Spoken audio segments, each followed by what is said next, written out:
Trump, at one point, he starts talking about how Europe is going to get the money that it has spent on Ukraine back, unlike the United States. And Macron actually interrupted him. He stopped Trump and said, no, that's actually not the case. With me now is Harriet Alexander, senior US reporter for The Times. We are watching out for this joint press conference between Emmanuel Macron and President Trump from the White House very shortly. Harriet, good evening to you. Hello. Hi, Kate. Let's talk about what's been going on this evening. Lots of choreography, another lengthy handshake between Emmanuel Macron and President Trump. It seems to be very much the thing between them, doesn't it? What do you think the substance of tonight's discussions between Trump and Macron will be? Well, it's very much Macron trying to make Trump see the European point of view. Trump has been so outspoken in his demand for Europe to do more. He is angry at Zelensky for not accepting his side of the deal, which of course was to sign over mineral rights to the United States as part of a peace agreement. Trump and his allies feel really that Zelensky needs to be more realistic, that he needs to accept that he has lost some of his territory, that he will need to hand over areas like Crimea, whereas Macron is much more on the pro-Zelensky side, much more supportive of Ukraine. So Macron is trying to get Trump to see their point of view, I think. Yeah, Zelensky spoke a little bit earlier today. There was a meeting of leaders of Europe. There was also a G7 meeting a little earlier as well. Zelensky saying we hope that we can finish this war this year and not in 3, of course referencing the fact that we are 3 years down the line now since Russia's full-scale invasion of Ukraine. But he's also warned Vladimir Zelensky that Ukraine needs security guarantees to prevent Moscow returning, suggesting that EU and NATO membership will help Ukraine. Of course, the chance of NATO membership is incredibly slight as it stands. We heard those extraordinary words, didn't we, from Vladimir Zelensky at the weekend, where he said he would be prepared to step down, resign as president in exchange for a peace deal or membership to NATO, Harriet. Yes, that's right. I mean, that's really Zelensky putting his own personal future on the line, isn't it, for what he sees as the security of his country. But at the same time, I mean, he's not going to accept the terms which Donald Trump is threatening him with now. I mean, it's quite remarkable, the animosity between these two men, with Trump, of course, calling him last week a dictator and saying that Ukraine had not done enough to help itself. So Macron is really, I suppose, the envoy in a way of Zelensky, although he wouldn't put it that way, in trying to make Trump see slightly more his point of view, because, of course, Donald Trump's words are music to the ears of Russia, and people in the Kremlin are very pleased to hear what is being said from the White House right now. Yeah, OK. What do we think? When Macron said that he was going to be visiting the White House last week, when it was first announced, he was sort of a little bit, I don't know, spelling out the ABC of it. He was going to say to Donald Trump that you mustn't trust everything, and I'm paraphrasing here, you mustn't trust everything Russia says. You must stand up to Russia, which of course, I mean, I dread to think if anyone offers Donald Trump advice what the retort would be. But I just wonder how Macron's handling what he's getting from Donald Trump, or how he's approaching this in terms of, strategy this evening.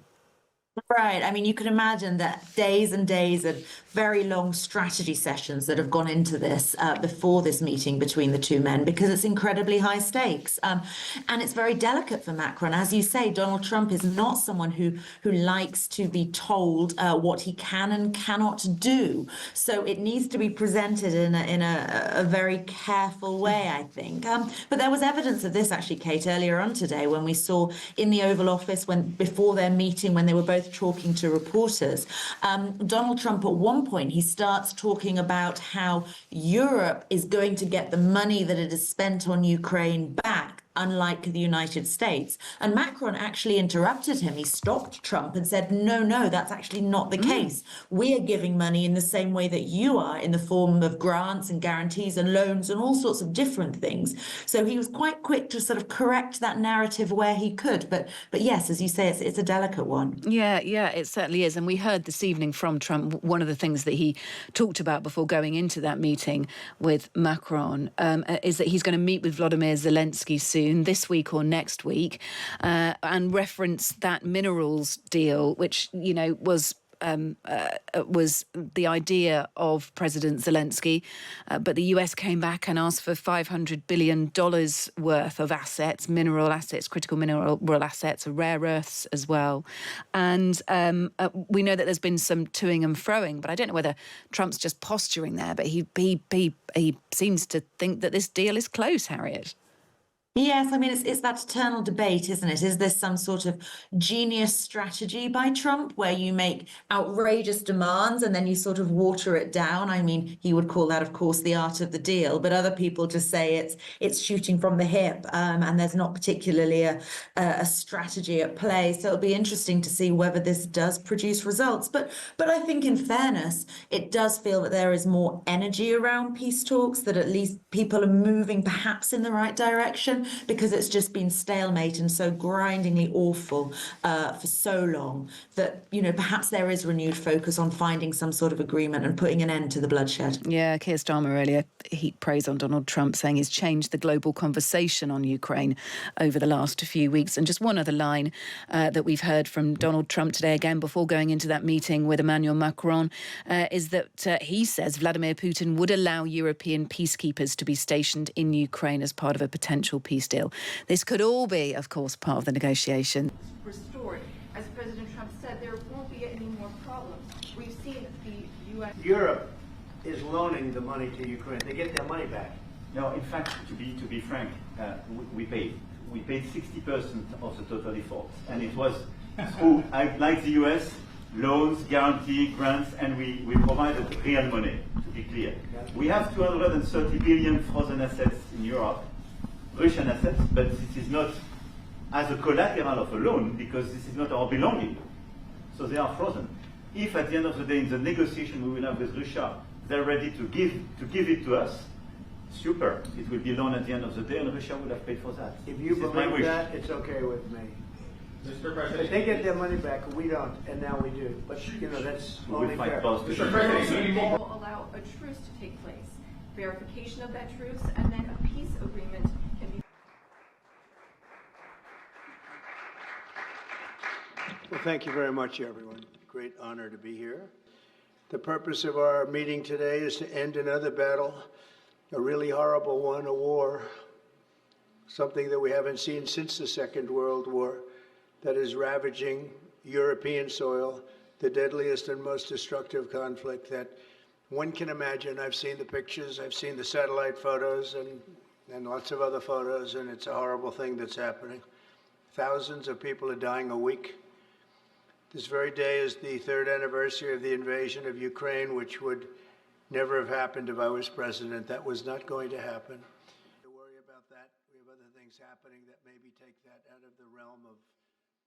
It's time to end this bloodletting and restore peace, and I think we're going to do it. We've had some great conversations, including with Russia. Like the Europeans, I believe that taxpayers in the United States also. And I've spoken with both President Putin and President Zelensky, and again, a lot of good things toward peace are happening, moving it, I think, pretty quickly. A report just given to me before walking in that our focus is on achieving a ceasefire as soon as possible and ultimately a permanent peace. My meeting with President Macron today was another important step forward in that sphere, because he's been very much involved right from the beginning in trying to get it over with, and we're going to get it done. I believe that Emmanuel agrees with me on many of the most important issues. Chief among them is this is the right time. It may be the only time, you know. This has led to the death of many, many people.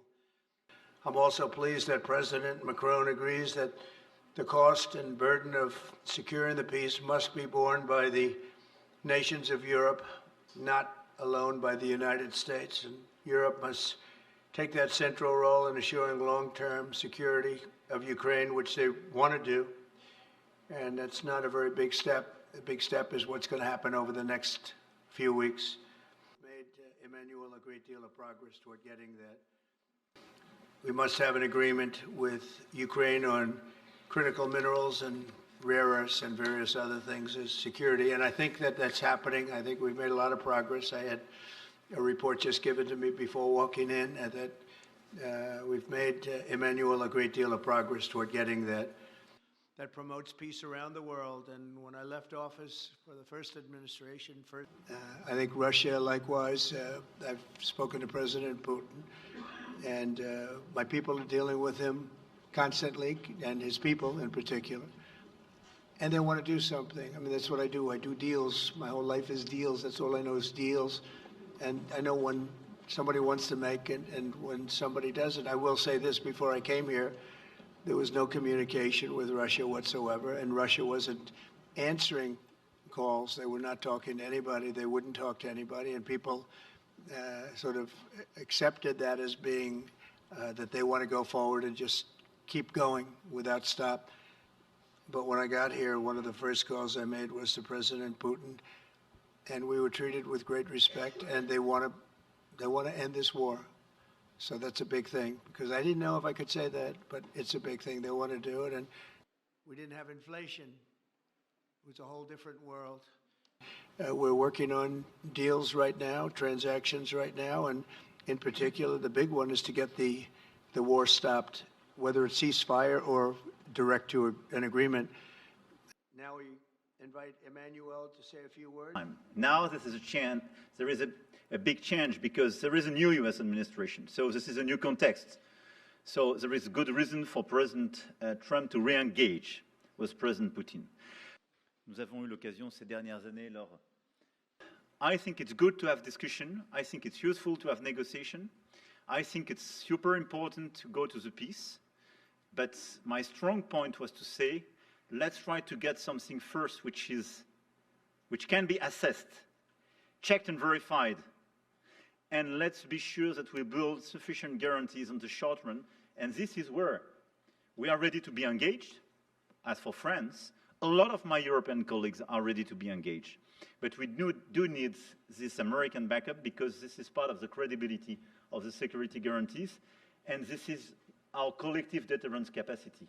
Fait l'amitié à la France de vous joindre à la cérémonie de réouverture de Notre-Dame de Paris que vous venez.